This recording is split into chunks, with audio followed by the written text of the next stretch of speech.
The real Jack Sparrow was even more badass than Disney's. The real-life Jack Sparrow was English. He terrorized the Mediterranean. Then he converted to Islam and moved to Africa. His story has more twists than most movies. The arch-pirate was born John Ward in the 1550s. He grew up in Faversham, a coastal English town. John spent his youth working in the fisheries. In 1588, the Spanish Armada tried to invade England. They failed, and Spanish ships became fair game for privateers. Ward liked the idea of plundering Spanish vessels. He received a privateering license from Queen Elizabeth I, but in 1603, King James I ended the war with Spain. All privateering licenses, aka marks, were invalidated. Those who continued to attack Spanish ships were now outlaws. They were no longer privateers, now they were pirates. John Ward was one of them. He convinced his shipmates to leave the king's service. Together they stole a 25-ton bark from Portsmouth Harbor. Ward's comrades unanimously elected him captain.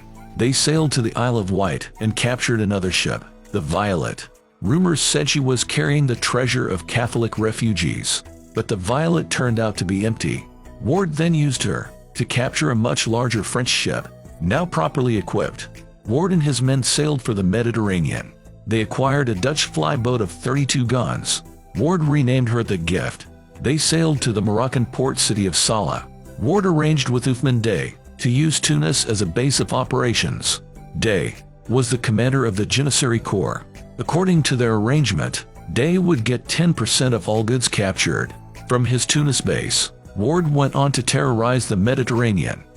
He plundered any European ships he came upon. This almost caused an international war. In 1607, Ward's crew spotted a 400-ton Venetian ship in the Adriatic. After a 3-hour firefight, they managed to capture her. The cargo was worth millions. The ship was just as valuable. Ward refitted her, turning her into a massive man-o'-war. The former merchant vessel now had 60 brass cannons. The Venetian ambassador in London was outraged. Venice threatened to declare war on England due to Ward's piracy. The ambassador wrote, "That famous pirate Ward, so well known in this port for the damage he has done, is beyond a doubt the greatest scoundrel that ever sailed from England." The English promised to take care of him. Ward asked James I for a royal pardon.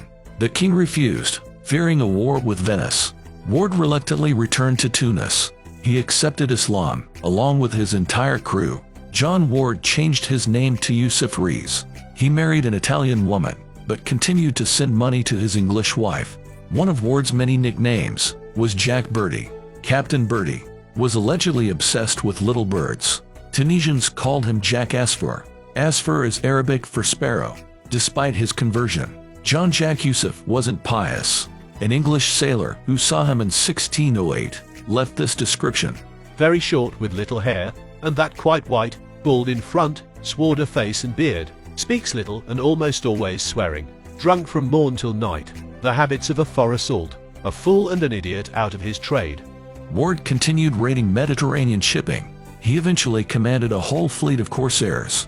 The flagship was his prized Venetian 60-gunner. In 1612, he retired, electing to teach younger corsairs gunnery and navigation. Ward spent the rest of his life in Tunis. He lived in opulent luxury until his death in 1622. At 70,